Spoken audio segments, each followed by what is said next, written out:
If I ever were to lose you, I'd surely lose myself. Everything I have found here, I'm not found by myself. Try and sometimes you'll succeed to make this. All right, well, welcome to The Last of Us Part 2 wrap up from the Master of Unlocking crew and Jason tops of his head. All right. We decided that this particular game deserved a wrap up. Not sure what that means to come. This is only the second time we've ever done a wrap up before.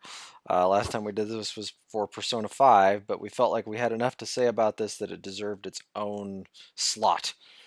So, God, where did we even begin? I think I know where to begin Okay. because I have a question I want to ask you guys. What do you think about it being titled "The Last of Us Part 2"? I think there's probably a proper answer here, but my quick shitty response here is it's a way to make this game from a marketing standpoint seem more important than what it is. Because no other game does that. Nobody else has done this with a video game. I mean, and not saying that it's not deserved either.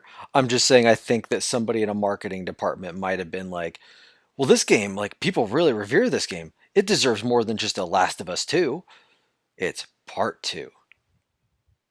I don't know. I could see it just being more of just some marketing asshole. I was just curious to hear what you guys thought because I thought that was an interesting choice that they made. I mean, it is the continuation of the same story for sure, but it does make it sound a little more cinematic in a way, a little more, like you said, important in a way. Mhm. So I'm just curious about your thoughts on that. Gravitas is the way I would have answered that. Mhm. Yeah. And like I said, not undeserving of being something different, but I think it was definitely it's a marketing. There's a reason why they did that from a marketing standpoint. Yep. Yeah, I agree. I agree. Mm-hmm. There are probably some. I don't know how Telltale handled their episodic stuff. Was that part 2, part 3? I think it was episode chapter 1. Episode. Mm-hmm. Okay. Yeah, I'm just curious if part has been used before in something episodic, because they're just looking for it's really just a way for them to add dramatic effect to the title of their game. Yeah. And a dramatic game it is. That and from a team too that has the pedigree to call them to put something like that in their stories. When you look at it's not going to be Gears of War Part 3. I mean, it's just not. Like, in fact, they've reduced it. Yeah, it's over just time. Yeah, it's just Gears. Yeah. Yes. Well, the next one is going to be stuff. G6. Yeah. Yeah. Like. Yes. Which throws off everybody's shows off all the alphabetized things, because now when you search for Gears of War or anything, Gears 5 shows up first, and then the rest of the Gears of War. It's like, oh, come on. Like, and you can't do an acronym, because they're Gears and God.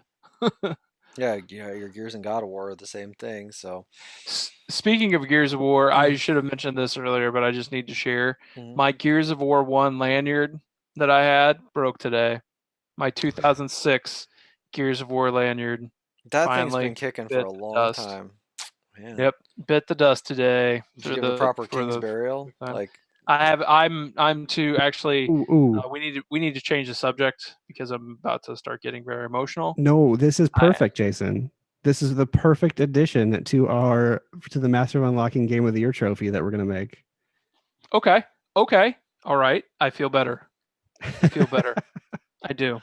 I do. I have something that I want to contribute. So Logan, be thinking about I'm the thing literally that you looking wanna- around my room right now trying to find something to contribute. Because it's either that or we're gonna go out in front of our pond or Logan's pond, and we're gonna shove it off into the water on fire. Mhm. Like that's the only thing that we can do at this point. Right. Sorry, Yep. this is about The Last of Us 2. It I just is. needed to share that because it was on my mind. I have a question for you guys. Yes.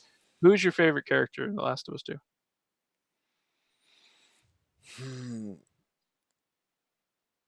Okay, I'll go because I thought you guys would be. I thought Logan would be I have quicker on one, that. but I wanted to know if you guys, and it could be for any reason, whether they're really shitty, which they all are in a way. Yeah. But if any of them have any redeeming qualities to you, that's I think why my favorite character is who they are, is because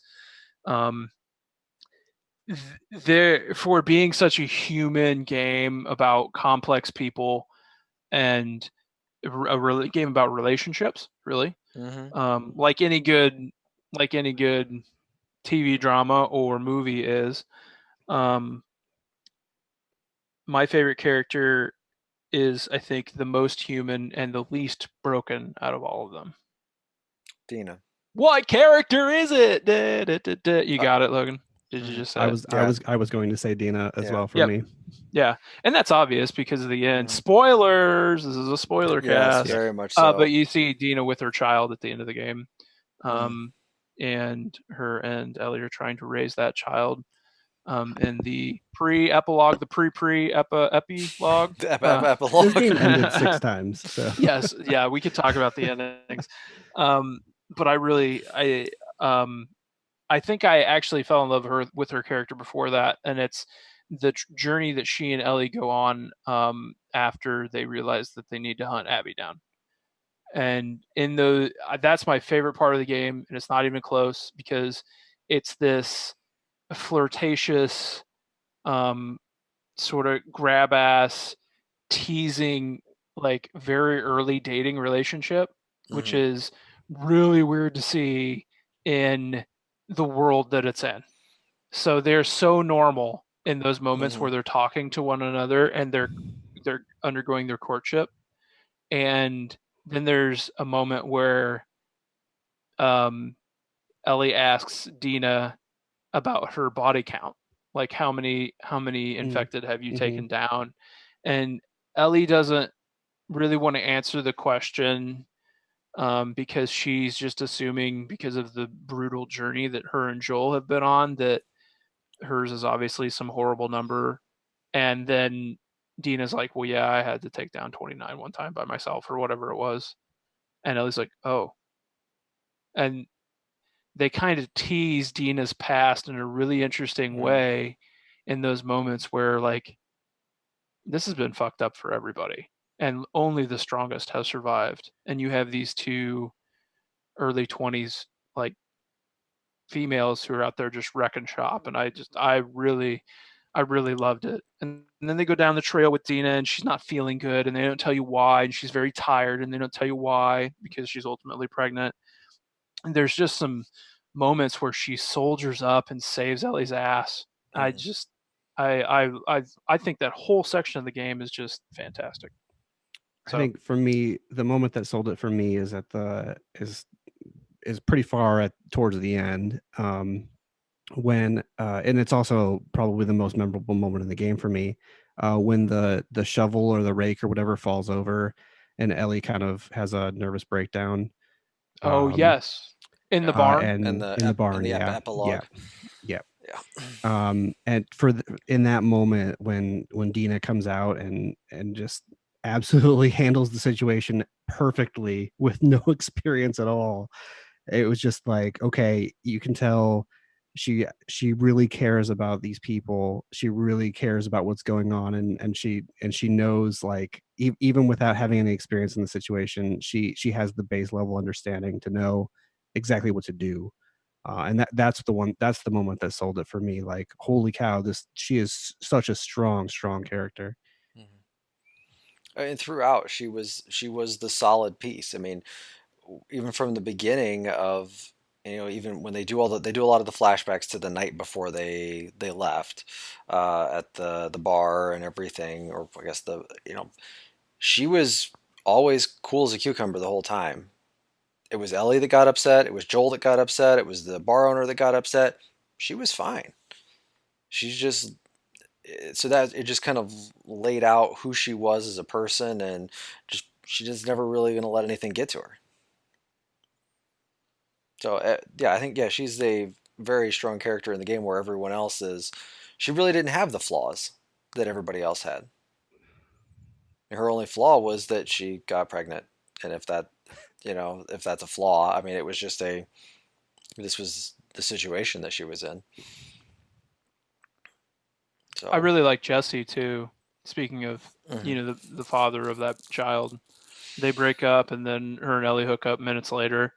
I love the moment where Jesse collects her after that night, and you don't know who Jesse is, but he's the person in charge of patrols, right? At sorry, what's the community name? Jackson? Jackson, yeah, they're in Jackson. Okay. I don't remember. And Jesse's in charge of patrols, and he's taking Ellie out the next day. And heard you had a rough night after I left. Oh, yeah, sorry. We can't. Wait, what? And he was just talking about the altercation he has with the bar owner. It's just that's just kind of it's.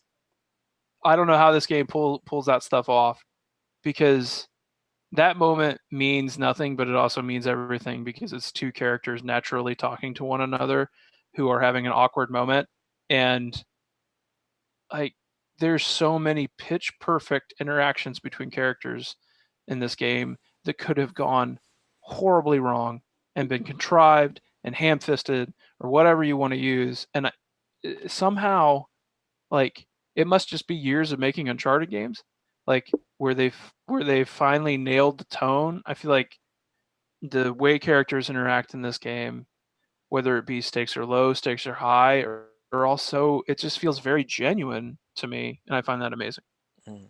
Yep, agreed. So Caleb, last when we checked with you when we were on this, you had not had Joel hadn't died yet. I mean, So was that kind of a turning point more for you, or was it still the combat piece that drew? Because I know you were still kind of like, I'm not really sure about this game, and then we were like, well, where are you? Yeah, because we couldn't say, well, you got to get to the big. Yeah, you got to get to it's like you got to get to the point where Joel gets his head bashed in with a golf club. Yeah. Oh God, get the fuck up, Joel! Get up, Joel! Oh. Ugh.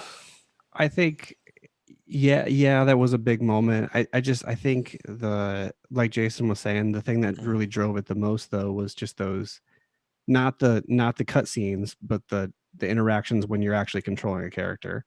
Because I wanted to see Ellie and Dina's relationship go. I wanted to see, how when they fight. What's Joel's brother's name?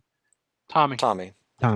I wanted them to catch up to Tommy, because I wanted to know what he was thinking, and that's the kind of thing that drove me. And the thing that really hooked me was the open part. The open right world after section that, in Seattle. when you first get to Seattle, yeah. And it opens up quite a bit there. I think before then it was pretty linear, and it led you into a room, and here are X amount of zombies that you need to take out. It was very tutorialized, but then you get to that point and it's like, okay, here it opens up, do what you want, go to the places you want to go, explore the whole city if you want, or just go to the waypoint, whatever you want to do there.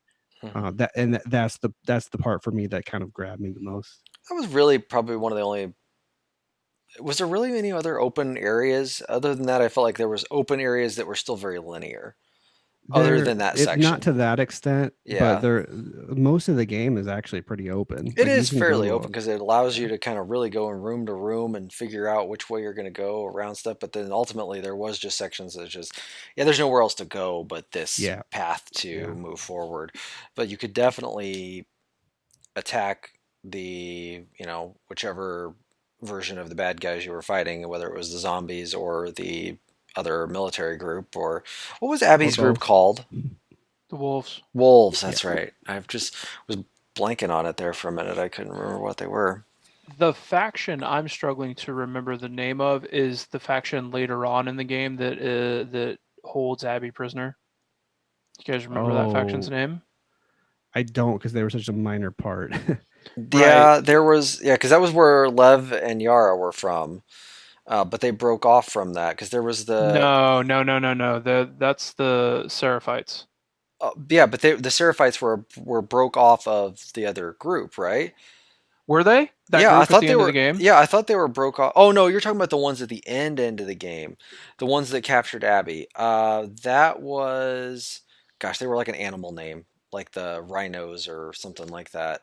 They weren't the I rhinos can't though. I can't remember for the life of me what that Um, group is called. You guys were talking about corridors and mhm, the linear nature of the I don't even know how to say it, the gameplay space. I don't know. Um, there are a couple of spots where I feel like mhm, in the suburbs before Ellie gets strung up by them, whatever that group's name is. Um, I feel like that is like really, really corridored.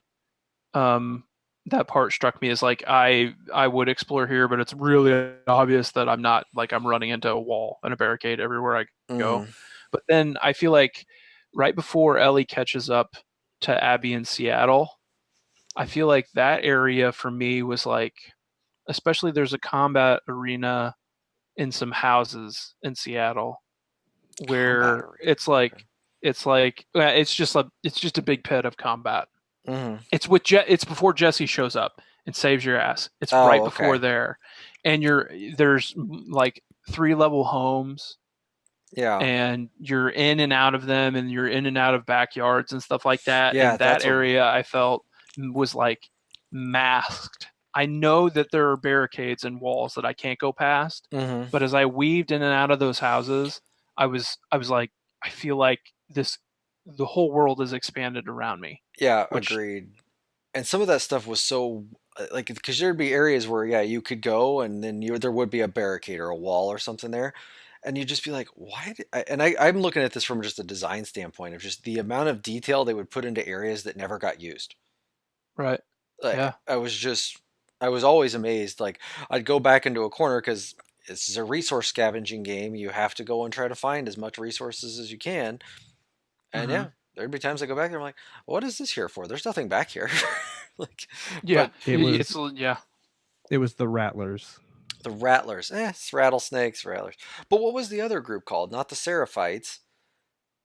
There's just the wolves, the seraphites, the fireflies, obviously from the first I game. thought the Seraphites were a different No, the seraphites and the scars are the same thing. scars. Yeah, but the Yeah. Seraphites are different than scars, right? No, No. The Uh, scars, the the wolves wolves call them called them scars. scars. scars. Oh, but they are actually Seraphites. They Okay, called themselves Seraphites. Seraphites, but the wolves called them scars. That's the difference. Mhm. Because yeah, they kept calling him a scar, and And then he Abby would kept correct calling. them. He'd correct him like, "No, we're Seraphites." Mhm. That's right. I don't know why. It's been a while since I played this game at this Sure, point. yeah, sure. um, so yeah, I think one of the things that I really enjoyed about the game were the flashbacks, because they always were very well timed. I mean, it was just some really big heavy thing would happen. You barely escaped with your life, and then it was just kind of okay, and now back to this. And And that's really good for them to do, because I think that's one of the biggest things they struggled with, at least for me in Uncharted 4, mhm, was the pacing of that stuff.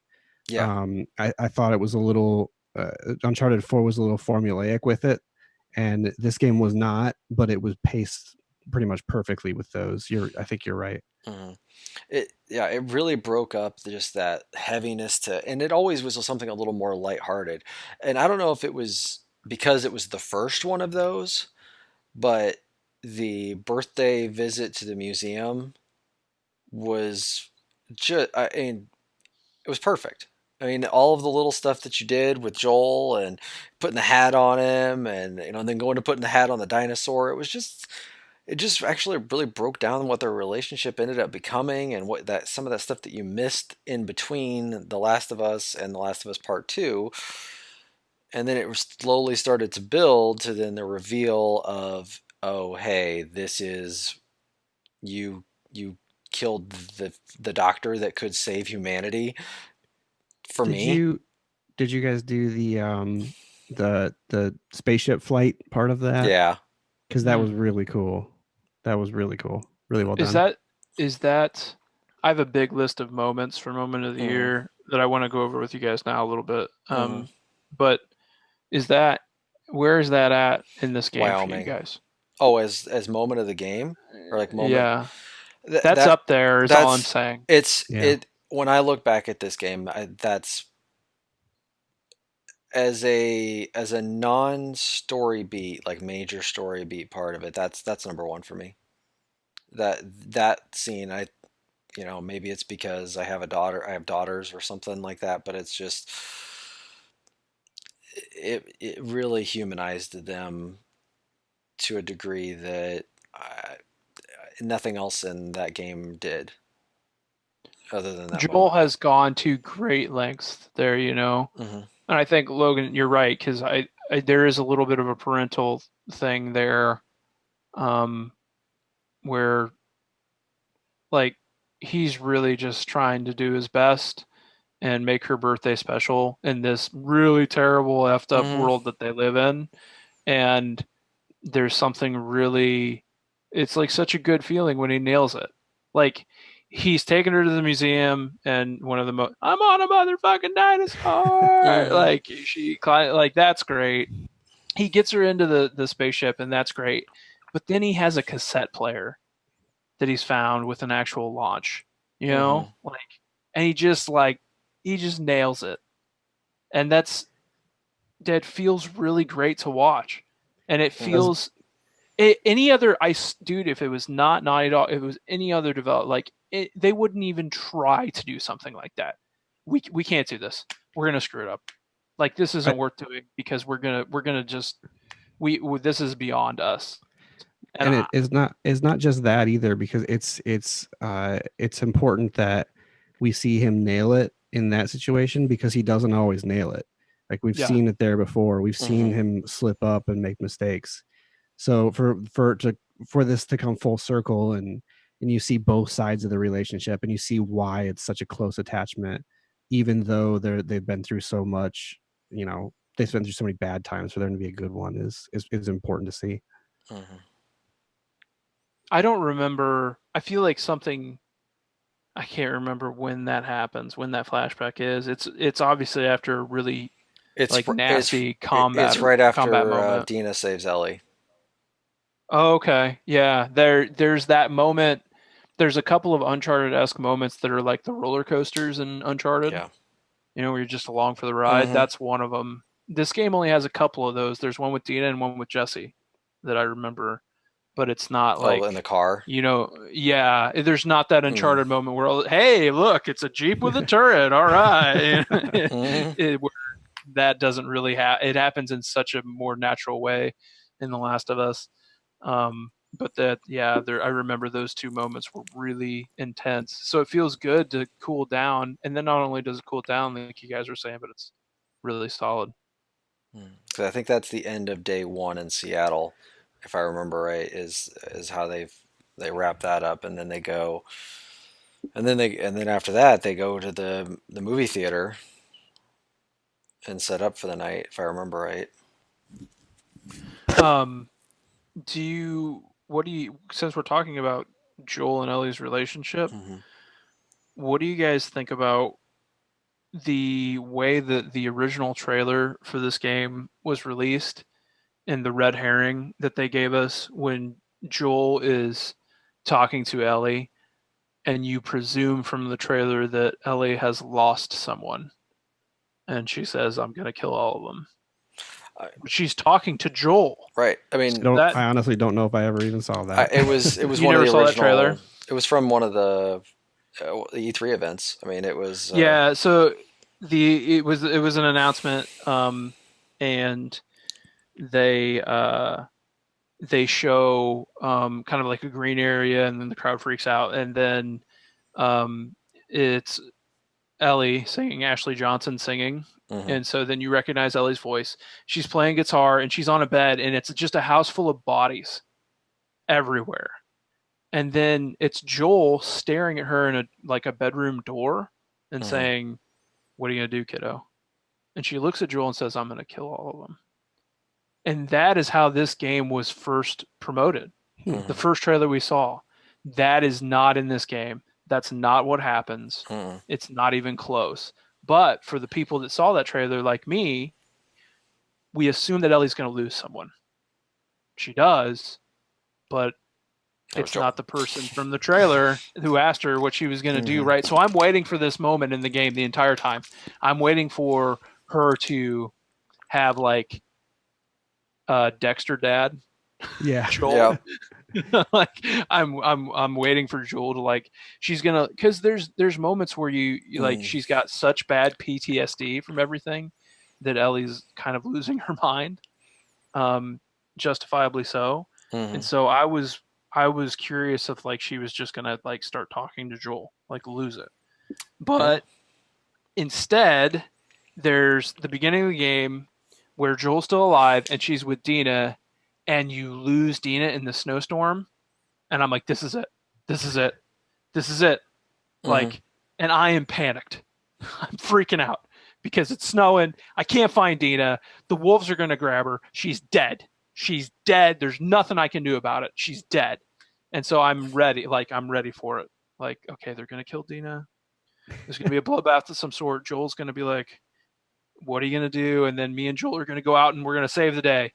And it was way worse than that. Because I do love Dina, but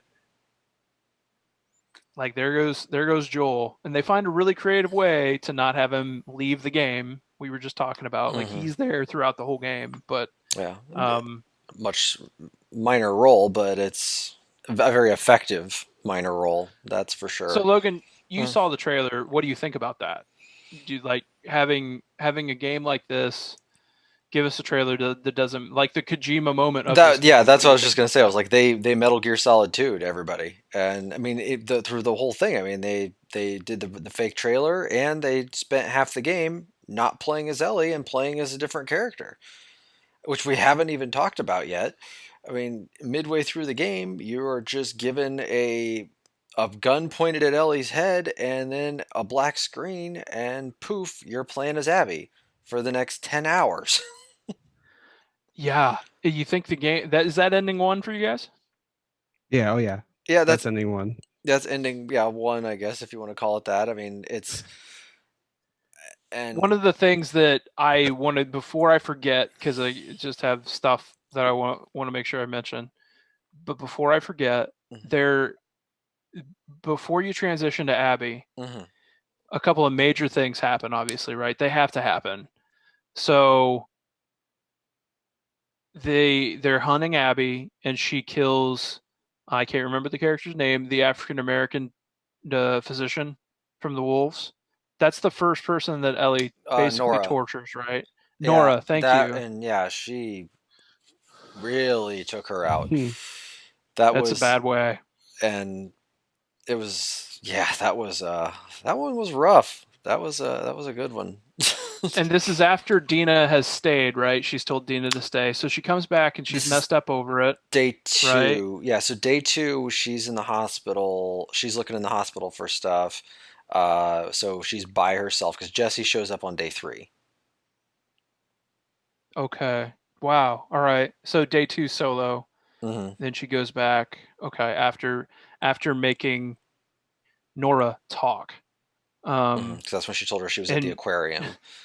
Meanwhile, Abby's nowhere where we think she is. Like you learn later because you're playing them. Like the stories are concurrent. Kind of at the aquarium. Kinda, right? She was on her way there. And the other major thing that happens is, Owen, who we haven't talked about at all, but Owen is Abby's ex. Was there when her father was killed by Joel. A pretty important character. Like Abby's Dina, in a way. like in a way, right? Yeah, and like, but Confidant. a different, like, it's complicated because he's also got someone else pregnant, and that He's got Mel pregnant. yeah, Yeah, that was that. a little I'm with you there. a little I'm with you too there. much for Mel being pregnant. Like, be with Mel, but Mel didn't have to be pregnant. Where I'm going with this, she takes out Nora, Right. and then she catches up with Owen and Mel. Excuse me. And there are 3 deaths that happen kind of within a 2-hour window. Yeah. In that story that are uncompromisingly not realistic because it's obviously fantastical, but they go unceremoniously is the way I'm looking at it. Like Nora, like that's gross. Like she interrogates her, she lets her get infected, she breathes a spore, she tortures her bad way. But everything happens so quickly and frantically with Owen. She caps Owen and then she shoots Mel, realizes she's pregnant, immediately feels horrible about it because she's not only snuffed out Mel and her unborn child. And that is one thing, no matter how much Ellie wants revenge for Joel's death, she did not sign up to kill a baby, right? So that's a nice human moment for Ellie after you murder thousands of people along the way.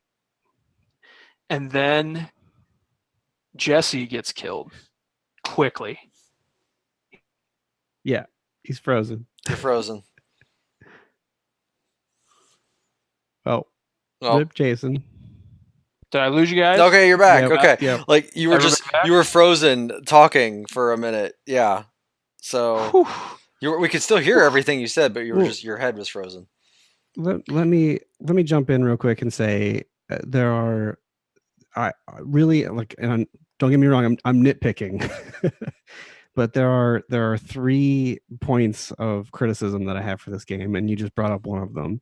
Okay. I think that they went to the guy gets shot in the face out of nowhere just a couple too many times. And it kind of lost its effectiveness on the 4th or 5th time. Yeah, like when Manny got shot, and that was just like, well, whatever, fucking Manny's dead. Okay, that happened again. Okay, cool. And I guess you could flip that on its head and say that's the point, is they're trying to desensitize you towards that so that you don't feel anything. And if that is the intention, then that's cool. But I didn't get that. I got the this guy's face exploded again. Another guy's face exploded. I think we're making counterpoints that are the same in a way, because I think that's a strength and you think it's a weakness, and that's okay, because all of this stuff is, I mean, this game is obviously controversial, I guess, and it doesn't hit for everybody. There's a lot of hot take artists everywhere, and that's fine. But that's one of the things that I enjoy about that, Caleb, is because in this situation, they're there and then they're not. And I rather, like, especially when it comes to like TV drama, when you see a character go that has been important and had a lot of screen time, usually it's like a long, drawn out, like dramatic thing. Yeah, and I like that they didn't weight do to that. it, I guess. Okay. But I like that they didn't do that, because this is a very, like, in their world, when someone turns a corner, no matter how important they are, if they get shot in the head, they're gone.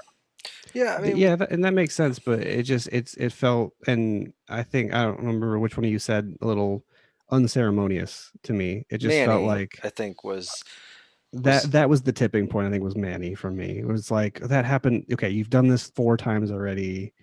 I guess at the same time, they are side characters. It's not like they were, when Owen and, oh my gosh, I forgot her name now, the pregnant lady. Mel. When Owen and Mel get shot by Ellie, we really didn't have much context on who they were. I don't even think I knew who the hell Mel was at that point in time. I don't remember seeing her a whole lot in anything. And I mean, you recognized Owen, but other than that, then I guess the only other people that you really I mean, you knew who they were afterwards for sure, but Manny and Jesse, I mean, you spent what, maybe 60 minutes with Jesse, maybe 30 minutes with Manny. It wasn't like they were huge characters. So for them to get anything beyond the send off that they got, I mean, with Manny, the one thing I will say, when Manny got shot, you were in the middle of a firefight. What were you supposed to do? You had to keep going. I mean, same with Jesse too. Like, I mean, your life was still currently in danger. You couldn't, you Yeah. didn't have time to stop. I mean, when you think about movies like that too, and TV shows, when like a major character gets shot, like all of a sudden they're like all stopped and like, oh no, like they're shot. Like No, you're telling me that's not what I'm saying. Okay. That's not what I'm saying though. Well, I'm just saying. I'm saying they repeated the same thing, and so it lost its impact. Right. If you do that one time, and I'm there with you, I'm right there on your in your corner on this one. You do it 4 or 5 times, and it just gets a little okay. So you had one idea and you repeated it, type of thing. No, I mean there was a lot of. I guess I didn't think about it as being an issue when I was playing through that game. I didn't. It didn't come across to me as anything other than just this is the world they live in, and this is how you move on. Like it's still about survival. That game is a survival game. The thing about Manny's death that stands out to me a little bit more is when that encounter begins, you know who it is, and I really love that.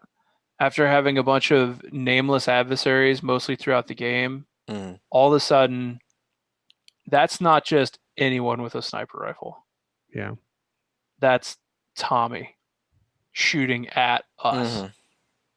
You know, like it's all flip, and it does that. In fact, I think maybe too much later on kind of flips you and like pulls you in like too many different directions because you're Abby and Ellie. But I really, I think they were different for me just because even though 2 guys are being shot in the head, they were different for me because it was Tommy who executed, and so that did have more weight to me just because I knew who it was. Yeah, but that's I get what you're saying, Caleb. But also either someone gets shot or they get killed by infected. That's pretty much it. I don't know how else you go. I guess you could get run over. I'm forgetting. You could fall off a cliff. You could. Yes, there's a lot of ways. Yes, you're right. You could fall off the cliff and do the Wilhelm scream. Ah! Yeah, exactly. Yeah. Or he could just not die. I mean, what would have happened if he wouldn't have died? I don't know. I'm just maybe I'm trying to as they whittle through character. Like what it is. Maybe they're just like they're afraid about this revenge narrative. Yeah, like, I guess does everybody come after everybody? You gotta, I guess, gotta clean it all up. Like everybody's gotta go. It was just like they were going back to the same shock value well for me a little bit too much. But okay, I can understand that. I'm forgetting all of a sudden now. How did Yara die? It was the same thing. She just got shot out of nowhere. She did? Yeah. Oh, I mean, I remember losing her arm, that's for sure, but I just couldn't remember how she died. I haven't thought about that at all. We've been talking about the other characters I'm fond with, and then we transitioned to Abby, and that's where I kind of start to have problems with the game and Abby's part. I really didn't enjoy the Lev and Yara stuff very much. I don't know about you guys. I'm the same way. I thought that was the weakest part of the story. I didn't think it was bad, but I was, at this point, like you're 1.5 games into Ellie and what she's thinking, and then all of a sudden it changes characters. So it doesn't matter what you do; it's never going to be as good. Yeah. I think what they were searching for was equal time. Yeah, and I don't think they should have. I think that was a mistake to go equal. I think you could probably do 5 hours of it. Yeah. But they were trying to do Seattle Day 1, Day 2, Day 3 to follow the exact story plot of Ellie. I'm trying to think though of what you cut out. That's what I've been trying to think about. What part of their story? I mean, maybe the Lev and Yara part, while it wasn't as engaging, I think you still need to do that. What was Abby doing day 1? What was Abby in day 2 and day 3? I think if you're going to set that up for Ellie, you have to set it up the same way for Abby. Maybe the days are a little bit shorter. I still am terrified about walking across the platforms like that. I, I don't like heights. They made me in a video game that was not a VR game. They made me terrified of heights there. So good on them. Um, but I yeah, do like that part where they're talking about, Mm. well, this is how we get around, and you can tell Abby's like, oh, okay, no big deal, and then you keep going up and and up up. and up Mm. and up, And then you're like, oh, I'm there now. This has got to be. Nope, there's more. Like, nope, there was still There's another more. crane that you had to like walk across and jump across the thing 400 feet in the air. Like, yeah, no thanks. Uh, Gosh, yeah, like, but yeah, I agree that it was the weaker of the stories, that's for sure. Yeah, that's actually I said I had 3 criticisms, and that was number 2. We've covered 2 of my 3. All right, I can't wait to get to the third. Uh, ooh, what could it be? I would say, I think some of the stuff too with Owen. I don't know. I never really. I don't know if I was just wasn't really hooked by it. Like their on again, off again love story thing. Um, Yep. but at the same time, I guess I should go back to the entire fact of why Abby exists to begin with, and the fact that Joel killed her dad, and that's why she was on her own revenge mission, and she, in all reality, she's fulfilled her revenge. It's when we catch her, when we're as we've caught up to her now. It's like and now she's in the point of she's trying to find her redemption story, and yeah, the Lev and Yara thing just maybe wasn't as good as it could have been. But that's what she was out to do. Was just she was trying to get some sort of redemption for what she did to Joel to feel better about herself. Yeah, I think the irony of it all is that you play Ellie's revenge story, and then you start playing as Abby, and you realize that even if um even even though she already completed hers, it really didn't help at all. Right. You know what I mean? That she still was empty. That she was still looking Yeah. for something. There was still Yeah. nothing. Yeah, and that was the point of like is obviously of the whole game was that revenge is like it's never fulfilling. Like, and it was just interesting to see their whole side of things too on the the wolves and what they were doing and the society that they had built, and that essentially they were just all fireflies who had nothing better to do now, and that they were looking for more fireflies. So it wasn't like that there was ever like a fight between the wolves and the fireflies. They just were in. They were almost one came before the other, or at least they were in parallel to each other in different parts of the country. But Yeah. yeah. So I mean, they weren't really. When you look at it, there was who were the bad guys in the game. I mean, maybe the Seraphites that weren't Yara and Lev. Like they seemed like pretty bad people. Like after they broke Yara's arm. Well, I and- mean, I looked it up earlier, and I already forgot what their name was. But the faction at the end, they were the pretty Rattlers. bad. The yeah, Rattlers, they were pretty bad. Yeah, they're pretty bad. I guess all yeah. If there around, was a just- group of humans that were bad, it was maybe some of the Seraphites, and then the Rattlers were obviously terrible people. But for the most part, the people in Jackson were fine. The wolves were fine. Yeah.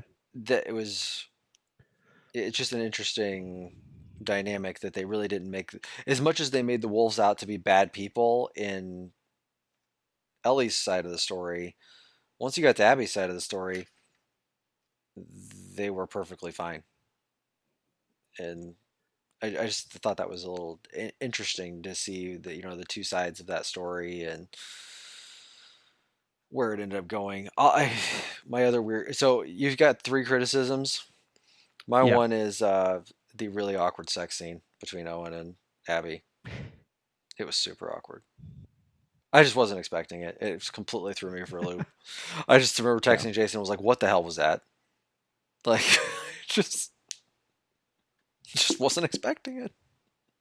That's all. So my last criticism Mm. is one that I think I wouldn't even call it a criticism really. It's just something I would like your guys' take on because I'm still processing it and trying to figure it out. Mm. Is why at the very end, Ellie changed her mind and didn't kill Abby. Like what? Like she had risked everything. She'd lost everything to get to that point, and then something in her changed at the very last moment, and she decided not to do it. And I'm not real sure why. It's when that's why they do the final flashback.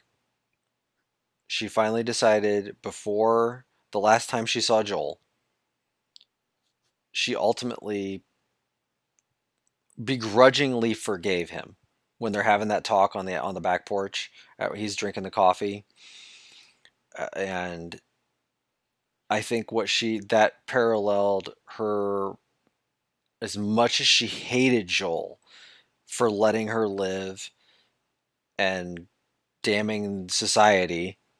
I mean, for all that's worth.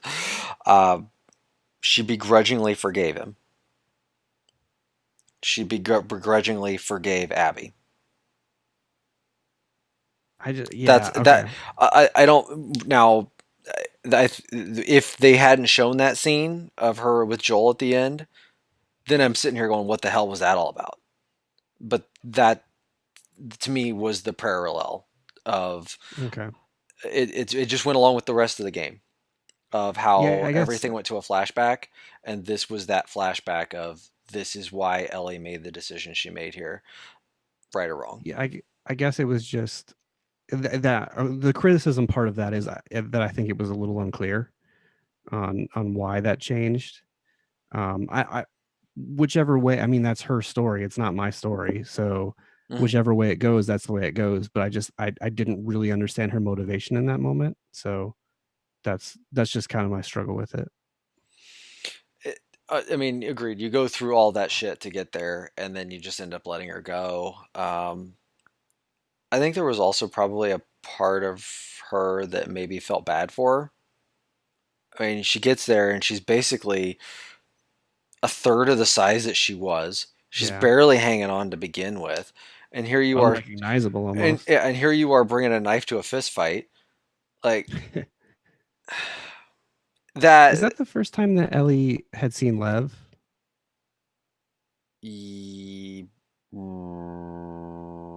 No, when we come back, when we meet up timelines in Seattle of day 3, Lev ends up shooting Tommy in the leg. That's right. So Lev is there now. Whether they've not like they've had a discussion by any means, but I guess going back to that, man, how much did you guys hate playing as Abby trying to track down Ellie and kill her? Was that just me, or was that like? All right, hold on. Turn it off. Hold on. Sorry. Hold on. Yeah. Hold on. Let's answer Caleb's question. Sorry. Yeah. So, Lev is the reason why Abby doesn't kill Ellie, right? I think Lev comes in, but at the end, but I don't think does Lev have anything to do with it? Abby is about to kill Ellie, and she says, "Don't." Lev says, "Don't." Yeah, I'm pretty sure she more or less pulls Abby off of Ellie. And so does that factor into the ending then? Yes. This is what I think they're trying to say. Okay. Is in that moment, Abby lets Ellie live because they have both lost their father. And they both understand what it's like. So I think Abby understands that in that moment, that she has come all this way. She has hunted me down because I took from her what was taken from me. And I understand that pain more than anyone else does. And I don't think Ellie understands that bond that they have, which is, I think, the whole point of the game, is that they are the same. Yeah, and my initial read on it right after I finished that was that Ellie saw the bond between Abby and Lev, and that's why she didn't. So it's really interesting to hear three different takes on why she didn't kill Abby in the end. So and that's where I'm just like, it's just a little unclear. I wish that was just a little more clear on why that decision took place. I could buy into that, where she sees Abby as Joel and Lev as Ellie. Yeah. I could buy into that. I could buy that. I could buy what you said. I could buy what Logan says. I just wish I was a little more clear on which one is the actual answer. I think Logan's right about that the flashback has to mean something because it means something throughout the entire game. Yeah. But my spin on it is that they both, when it comes to the time to execute the other, they realize what has brought them there, and they're trying to break the cycle. Okay. Right up until that moment. All right. Yep. I'm watching the ending. Lev has nothing to do with it. Not at the end. No, but when Ellie's holding Abby's head underwater. No. When Abby is attacking Ellie. Right. Sorry. That's when Lev is important. Okay, let me find that video here. Either way, while I'm got this up, while Ellie is holding Abby's head underwater, she is having quick flashes of her Joel's and face? Joel on the porch. Oh, okay. So yes, they're like that's so she's thinking about that flashback in her head, and then they cut to the flashback after that. So that is part of it. Lev is just dead in the boat. Well, yeah. Let me see if I can find that one. Lev is important when Abby is about to kill Ellie. Mm-hmm. And that could, to Caleb, to your point, like, oh well, Lev showed me mercy. Now I show Lev mercy by letting Abby go. Yeah. Like I think they're trying to use the flashbacks mostly, but I do think the entire game is about a paternal figure being taken from them and them going at great lengths to get vengeance for that. Yeah. Which is terrible moral of the story, because like we talked about it, everyone on the periphery besides Dina and JJ die. Maybe not. And Tommy's alive, right? He's banged up, but he's alive. Like I don't want this to come across as like me saying it's bad or anything either. I wanted to point out that there are specific things that didn't really hit for me perfectly. And it's because the closer that you get to being a perfect thing, the more criticisms pop up like that. You know what I mean? So I want to make clear that I think this game, the narrative in this game especially is as close to perfect as maybe we've seen. But I just wanted to point out the couple little things that kind of just didn't really hit exactly perfectly for me. Oh. Go ahead, Logan. Sorry. Oh, so we were saying that Lev is the one who spared Ellie? Yeah. Yeah. I think that's what he said. That's not the case at all. Dina comes in, jumps on Abby, takes her out. Then Dina's fighting Abby. Lev comes in, shoots Dina. Dina is now getting attacked by Abby. And then Abby is going to kill Dina. She's got her knife to her throat. And Ellie says, don't, she's pregnant. And then she goes to go do it anyway. And Lev says, stop. Okay. So we forgot completely that it was actually Dina. that she was going to do it to Dina. That she was going to do it to Dina. And then she just leaves them. And then she says, don't ever let me see you again, and walks out. Yeah. And Ellie's on the floor coughing up blood, and so Raiden the Lev stopped him, but Lev stopped Abby from killing Dina, and we all forgot that. So Yeah.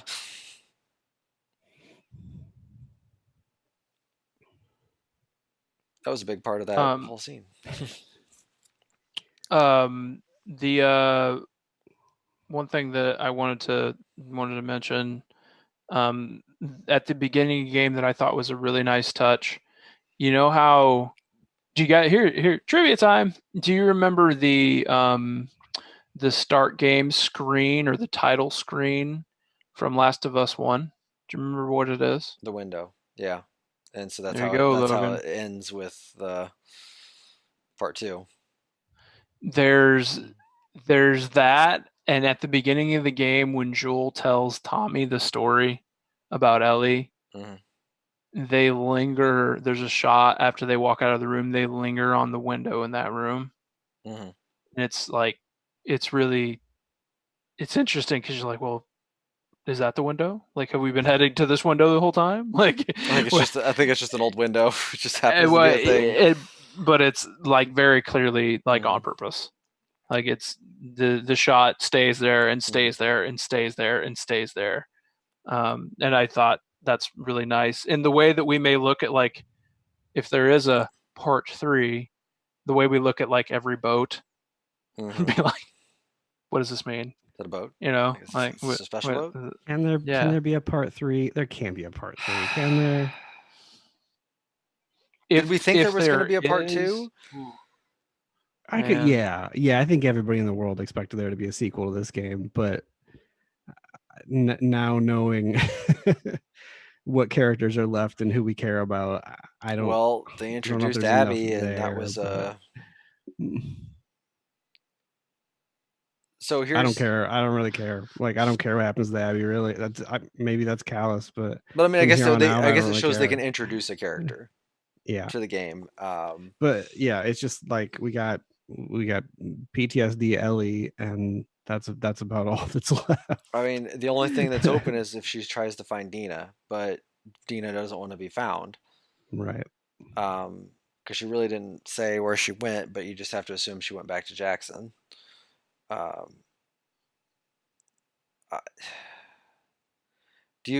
So the other thing with the, I guess, the start screen, I assume you guys got back to the start screen after the end of the game, and the boat is now docked on a beach. I've seen that is actually that building is actually Catalina Island, where supposedly the last of the Fireflies are. Whether that was true or not, when Abby got on the ham radio and found those people, and then very unceremoniously walked out the door, and the Rattlers got her. So we have to assume that maybe Abby found the other Fireflies, or at least made it to Catalina Island. Because if they were in, I don't know. Yeah, because they could concentrate on Lev, Abby, JJ, Dina.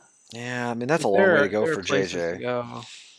I know. I don't know, man. I don't know. I mean, even 10 years in the future, that kid's 11 or 12. I mean, that's right. I guess we got Ellie when she was 14. I guess I would rather than move on to something else rather than revisit the characters that all have a good stopping point here. Yeah, I guess if you're Naughty Dog, though, I mean, now you don't have a franchise now. Uncharted is done. They could revive Uncharted. They could always revise Uncharted. But Uncharted's so like don't take this the wrong way, but Uncharted is dumb enough where they could just throw in a new Nathan Drake and it would be just fine. I mean, in all reality, Uncharted was just it was Tomb Raider. I mean, yeah. Well, at the end of 4, they have a kid, right? Yeah, so I guess they could easily. If Uncharted 5 was just the kid, that's future the Uncharted. Yeah, that's the kind of series that is they could just do that. Let's call it like Uncharted Next. Yeah, Uncharted TNG.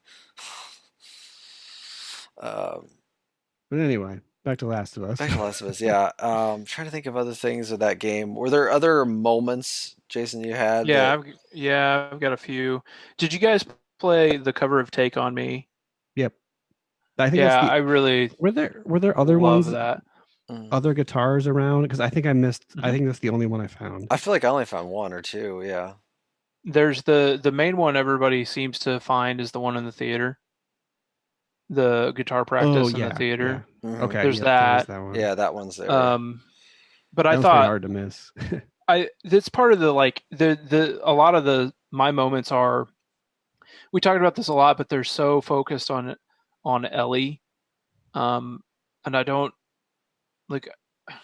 Is it because we spent all this time with Joel and Ellie that we care more, or is it because truly that the second half of it is weaker? I'm having a hard time because we've already spent a game with Joel and Ellie, so of course we naturally would care more about them. So as I look at my no list, way you can't. It's all Ellie stuff. So Take on Me, and I really like the way they focus on Dina while she's playing Take on Me, because she's super into Ellie, and it's just really like it seems so natural and touching, and the world is burning around them, and yet they're somehow finding a way to flirt with one another. I think the one moment for me, for Abby and Lev, is when they're going through the houses when they're trying to find the fireflies, and I don't know, maybe you don't actually have to go through there, but I went through a pool area, and she was like, "Hey, remember last time we were in a pool?" Because it was right after they fell off. Oh yeah, they fell in that thing, skyscraper thing, and they had a little conversation about that. I thought that was a really endearing moment for those two, but that's kind of the standout moment for those two. But I think you're right. I think most of the moments come from Ellie. Yeah, so the other ones I have on my list here, when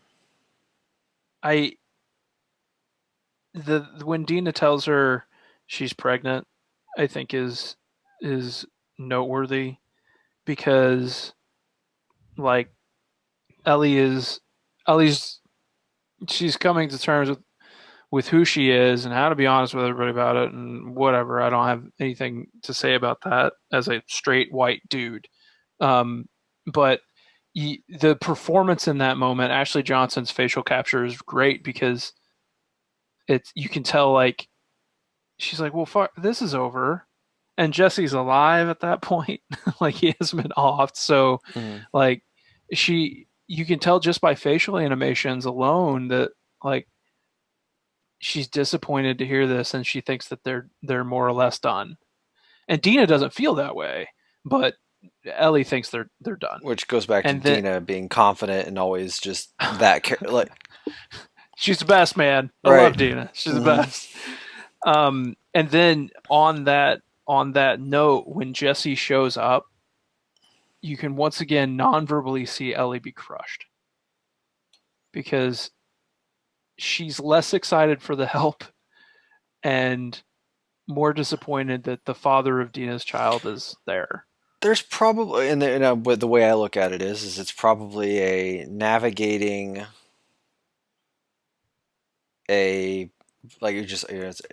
Dina is a bisexual. Where is Ellie's confidence in knowing where she stands in that relationship? And that perfectly makes sense. It's just there's the shot of Ellie walking away before they cut that I won't forget, because she does something nonverbal, like she grabs her arm or something, or does like a very like nervous gesture. Yeah. And you could tell she's just like, she doesn't know how to feel. Well, and in a video game, I don't think we've ever seen anything like that. Like a character being so internally conflicted, and us being able to actually understand that non-verbally. I really do think we're in a new spot here, a new tier of storytelling, voice acting, facial capture. Like your move, Rockstar. For some, yes, for some. Well, I mean, Red Dead 2 did a lot of really good work with that too. I mean, I wouldn't say that they're behind. There's just they're that's in fair. that league. I mean, I would even put last or 2 years ago's God of War in that. Stop bringing up other games. Sorry, I'm just saying there are other games that hit that narrative. There are not many. There are very few games that can hit a strong I want narrative to like this. I want to go back to what Jason was saying Mm. a little bit, because, and again, not the authority on this topic at all, but one thing that I know is kind of a problem is when people identify as bisexual, there's a negative connotation that they cannot be monogamous and also bisexual, and that's false. That's not a thing. You can absolutely be, but monogamous bisexual. But for Ellie to see Dina as bisexual with two conflicting partners and thinking, is this going to be the rest of my life? Do I always have to worry about there being someone else? I think that actually is pretty important and pretty valuable to think about, especially as a as a white male. Well, it's It's still a something love to triangle. I think mean, about at least. every romantic comedy has thrown a love triangle at us, but it's always just been But there's the just g- an the extra spin on the it and gender something you roles might not have are thought. just a little Yeah. bit different. But I mean, it goes back to the amount of representation. There's a lot of diverse representation within this game, and I think one thing that they do with it well is that it's not the focus point. It's it's the they are who they are, and they still have the same problems as everybody else. And I think that they do a very good job of blending that line, of having it function, the storylines function in a way that is not just calling out their differences. But what I'm saying is it also brings up an issue with that specifically, which I think is cool. I think it's Right, yeah. something that yeah. Agreed. Yeah, I just was commenting a little bit further on the overall landscape because Lev is kind of transgendered, and there's a lot of different sexualities and races in the game and everything else, and they do a good job of blending all of the diversity within the game. Got any other moments there, Captain? Oh, we got any other? The last one I have on, well, two, because one's kind of funny. Nah, shit, three. Do the funny one first. The funny one. Okay. Actually, these are kind of both funny. Did you guys catch the Hotline Miami Easter egg? No. Really? I'm so glad to share this. The guard, I can't remember specifically. I think it's a wolf guard, female guard, sitting on a bucket playing PSP. Oh yeah, okay. I got it. Now, you got it now. Yeah, she's playing Hotline Miami on a PSP, and you come up to the back and you stab her, and then I guess I didn't know what the game was. You interrogate her, don't you, first? Yeah. I think you do. You share words, or whatever. Yeah. And then I'm like, wait, how do I know that music? Oh, and then I yeah. Down there, and then it's the Hotline Miami. It's one of the Hotline Miami. I'm talking about a different part, like on the PSP. And that's that was one of my favorite parts. And then there's in day 2. Did you guys on Seattle day 2, Ellie? Did you get attacked at a workbench? Yes. Oh, dude, my god, that sucked. Like an RKO out of nowhere. I'm exhaling. I'm at the workbench. I'm going through my menu, and all of a sudden, I am getting shot and then grabbed and meleeed. It was for the rest of the game. You're like, I'm gonna use this workbench. To me. I wonder. I'm gonna use this workbench now. I don't know. I guess I was trying to figure out if I would have maybe cleared out one of the bedrooms first, because I remember there being a bedroom after I walked out of there. So maybe Caleb, you cleaned out that bedroom first. Maybe. Yeah. Because I was also playing on a custom difficulty, so maybe that had something to do with it. Could be. But yeah, that I remember thinking that after that I kept making sure I cleared out areas before I ever got into a workbench, because that sucked. when you brought up the Hotline Miami music, you crawling through the vents, and Ice Cube Today Was a Good Day. I Yeah. did not hear that. No, I missed that. Oh, you missed that one? That's awesome. Yeah, I think Yeah. I think I have a screen or a video capture of it because I was like, I just sat there above the thing because it just kept playing. I let the whole song play out. I was just like, yeah, like I'm just gonna hang out here for a while I'm in this vent. Like, That's worth the licensing fee, right? right. That's worth it. At least had to get through the "Drove My Jimmy So Deep" line. I mean, The last moment I have is a serious one, but we haven't talked about the farm very much at the end, so I feel like it's worth mentioning. Where Dina and her son JJ, Joel Jesse Joel, not sure which, has they've made it. They've built a life for themselves, and then Tommy comes and knocks on the door and says, like, "You owe me revenge. Go hunt And down the Abby." look on all of their faces, and you can tell exactly what all of them are thinking. mhm. Yep. And Dina, being Dina, she's like, "Oh well, we're done with that." You know, Like, but okay, that's see you later, not Tommy. that's not the moment. Sorry, I don't want to get bogged down. When Ellie realizes that she can't handle living with this on her plate forever, like she just cannot handle it. She starts to pack up, and Dina's in denial in the kitchen. Like she's not accepting the fact that Ellie is going, and Ellie is, no matter how well they've done, that's why it's so crushing for Dina, is because they made it. Like they had no business making it. Like they should be dead, but they've made it. And Ellie unapologetically leaves. Like after all of the effort she's gone to preserve their relationship, and Dina has been her rock. The murder of Joel is too big, and she leaves. Like I wanted her to stay because I've already been through it all. Like as a gamer, you've reconciled everything by now. You're done. Like, Joel, love you, God bless you, I hope you're well, but I'm over it. Like, he's gone, he's dead. It sucks. It was horrible. I went on my revenge tour, and like, Ellie, stay. They have like Just the perfect stay. farmhouse with this electric fence around it, and they can grow all their own. They're like, this is That's the cheap. like, yeah, this is like the good end of any zombie story, right? Like you did it. JJ loves playing on the tractor. You guys Right. take him to the tractor. You know, there's the beautiful view, sunset. We got a pile of records to play. Like, they made it. And she goes and finds out what a rattler is. Yeah. Like, and that whole thing was messed up. Her getting, and so that's like what ending 3 before 4 and 5. You know, but I really enjoyed the farm.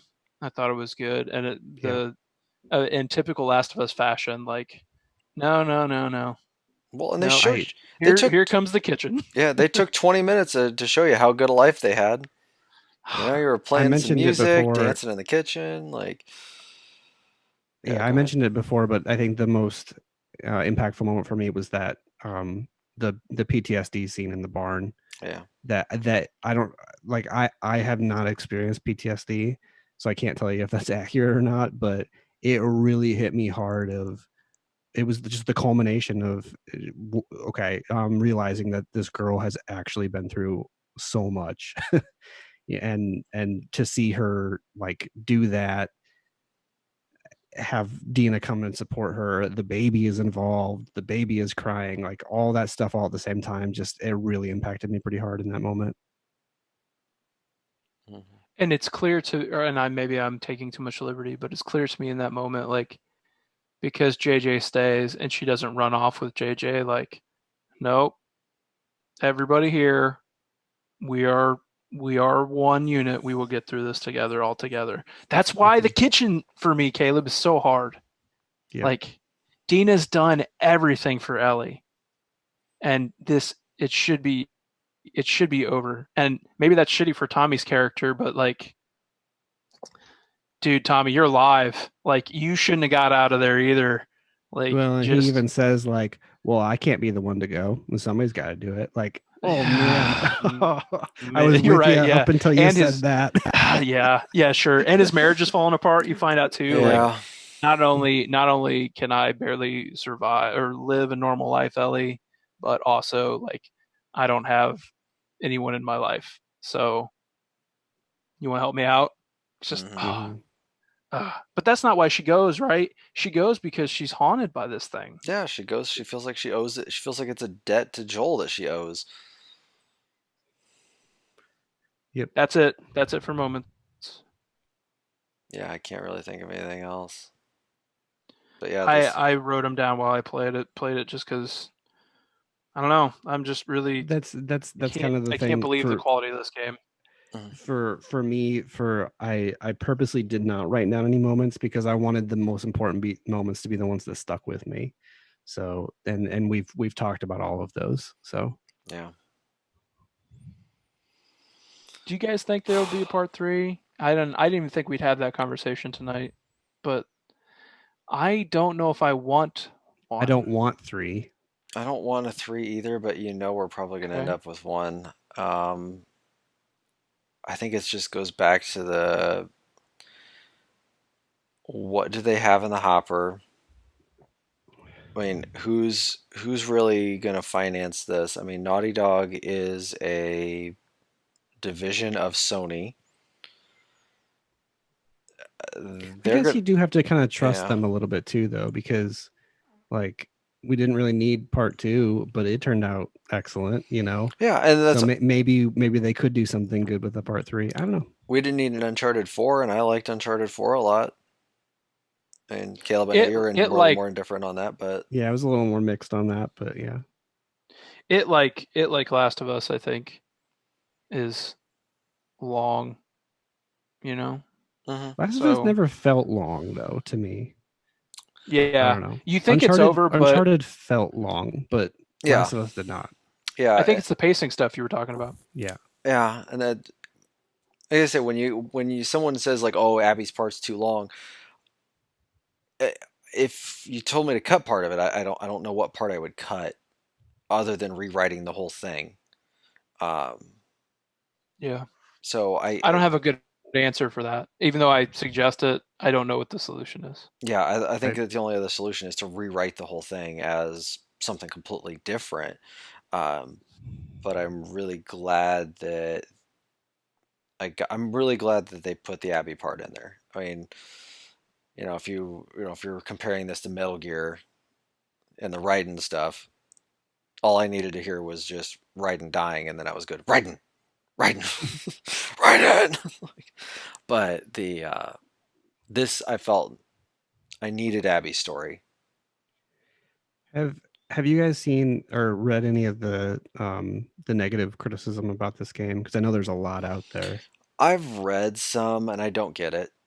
Okay. I've purposely not, because I wanted to have this discussion first. I read it afterwards. I think a lot of it is just a bunch of fanboy hating stuff. I know there was a lot of criticism about like Abby's body and stuff, that's just dumb. But right, I'm curious if there's any valid. Yeah, I don't think there was a whole lot of. The only things that I saw that were actually I would consider valid criticisms were some of the things that Caleb, you brought up about the unceremonious deaths of people. But and then other people saying that they felt like the Abby story, that the whole game in general was too long, and that Abby's storyline was unnecessary. But I also think people wanted to. I think part of it was that people wanted that game makes you hate Abby for 6 hours straight, and then they make you play as her, and then they make you play as her, and they try to make you like her. And some people are just never going to do that. I mean, it goes back to, and I don't know if these are the same people. I might be one of those people. I don't think I ever liked Abby. I shouldn't say I liked Abby, but I understood Abby. Yeah, I understood her better. Right. I don't think I understood her completely, but I understood her better after that. I mean, it's not hard to look around at today's politics and see that there's two sides. There's the Ellies and there's the Abbies, and one side will never listen to see what the other side has to say or why they're doing what they're doing, so they just automatically hate it. So I think there's some parallels there of just people being people and just hating things to hate things without ever truly understanding it. Okay. Yeah, I'm gonna have to look some of that up because I'm curious what Yeah. the things are. Yeah, I think people hated when the Metal Gear thing. I mean, it was just, there wasn't social media back then. It was just a bunch of, dorks behind message boards in 2000 and whatever year that was, 2002, that were like, oh, how dare they take Solid Snake away and everything else. I mean, shut up, just enjoy it. Like, that's like, I don't know. If you don't like it, just I quit. think the way that I would answer that, Caleb, is that there is some of that, but I compare it to like a user review versus an actual critical review. And people who are paid to put their name on criticism of this game aren't saying those things in the way that random influencer, Twitch, YouTuber is just trying to generate a name for content. themselves. Yeah. And I think there's a huge divide there between what is borderline user review, unprofessional content creation, clickbait, more or less. Well, and a lot of it was, yeah, go ahead. And what is an actual video game critic doing a job. And I think those valid criticisms are maybe the way that some of the LGBTQ stuff is handled, and maybe some of the length of the story and stuff like that. But beyond that, the rest of it is just a troll being a troll.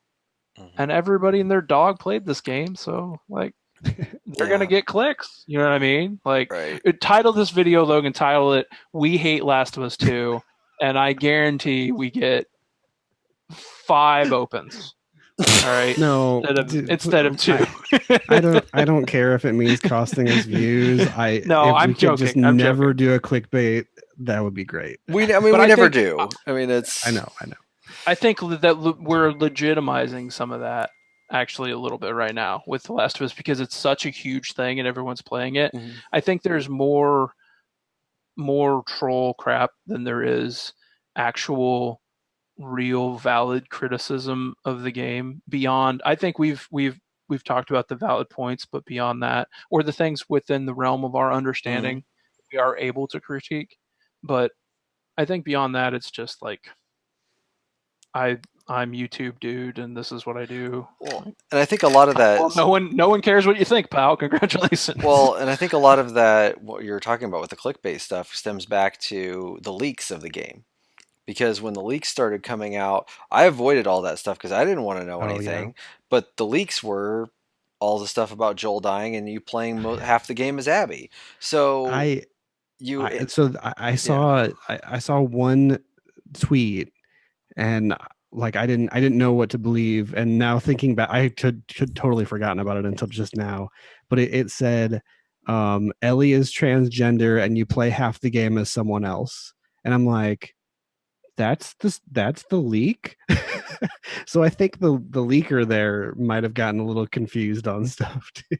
Like, I mean, Ellie's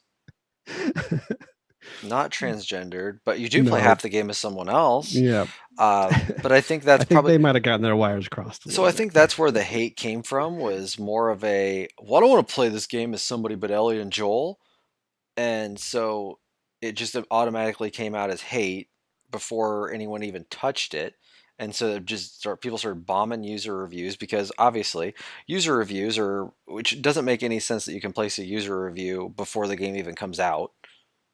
But that's why those websites still, they need clicks to get to those websites for ads. So, hey, yeah, I think actually Metacritic changed that. They did finally. It might just be for specific games, but I know I saw for one, I don't remember what it was now, but they changed something. But I think still on the Xbox and Steam stores, you can still leave a review for a game before it comes out. So games will have a star rating on them Like Cyberpunk has a star rating on it right now. 5 stars. Looking forward to this. Like what, Right. are you Like doing? what does it have to do with anything? And then they leave the same reviews up months after the game came out. Like what? Come on.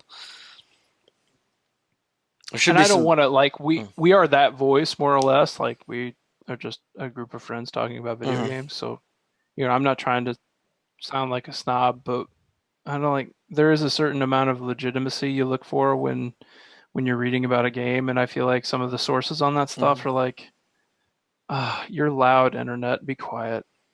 Yeah, you really have to know who to listen to and who to ignore. Now. Yeah. Yeah. There are specific YouTube channels that are sometimes they're even named that way too. Angry like, video game nerd. Yeah, Angry Joe. Like there are people that specifically get angry about games just to have people click on them, which kind of rubs me the wrong way, but that's a different topic. Why we do what we do and they can do what they do. Right. Yeah. I mean, you're pretty much you're always getting something honest with us, even if you disagree with it. That's for sure. I mean, we're not trying to be who we aren't. I dislike Stardew Valley, but I like Stardew Valley type things. Maybe, I don't know. We need to talk about that next week. We do. We'll try to figure that out. That's the topic next week. Yeah, I don't know. So, anything else on Last of Us?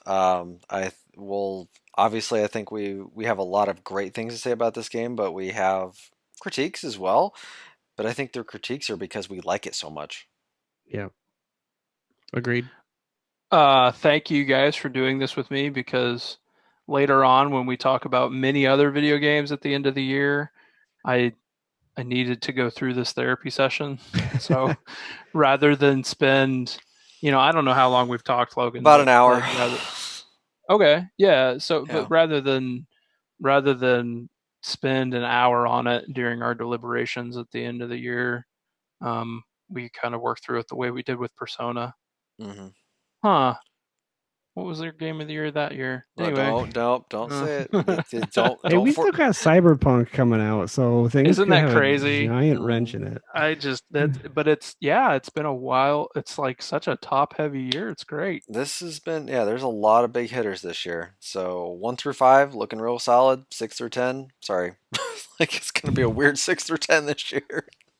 That's where, let's see. Get your pet project game in there. That's Caleb argues for Deadly Premonition 2 based on just it gets number 10 just because. Just needs to be on the list. And Logan argues for, I don't know.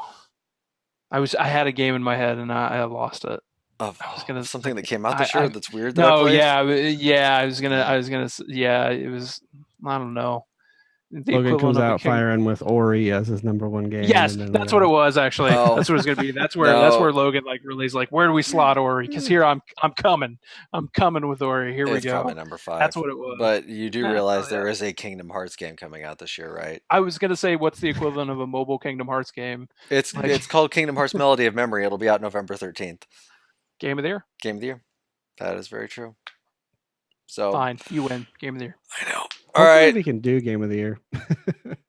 Why wouldn't we be able to? Well, we might just have to do it like this. Yeah.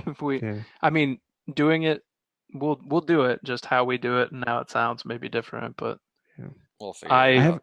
I have an idea for that, by the way, but I can discuss that off of camera. Caleb wants to reserve a ballroom somewhere and have 50-foot. What are those XLR cables? 50-foot XLR cables to each mic. and also a 50-foot Subway sub sandwich that you have to eat or something. Now you're talking. Yeah. Now I'm interested. The game is we're eating the same sandwich, right? And it's all connected. Mm-hmm. And eventually we have to stop social distancing as the sandwich gets consumed. So what do we do then? There's going to be 2 big 6-foot chunks of sandwich. Or is this just like Logan's turn out like I'm not stopping. No, I'm like a game of chicken. Like, because I'm just like seeing but I'm trying to figure out how all 3 of us eat a sub at once. Like we're gonna have to cut this into 3 equal parts that like somehow. Logan, you got to go in from the side. Somebody's got to do it. I don't know how it's gonna work. It's gonna be fine. We're gonna figure it out. All right. Thank you guys. I think that's it for me. All right. Me too. Now we're just getting into crazy territory because it's late. All right. It's been real. Last of Us. Part 2. See you later.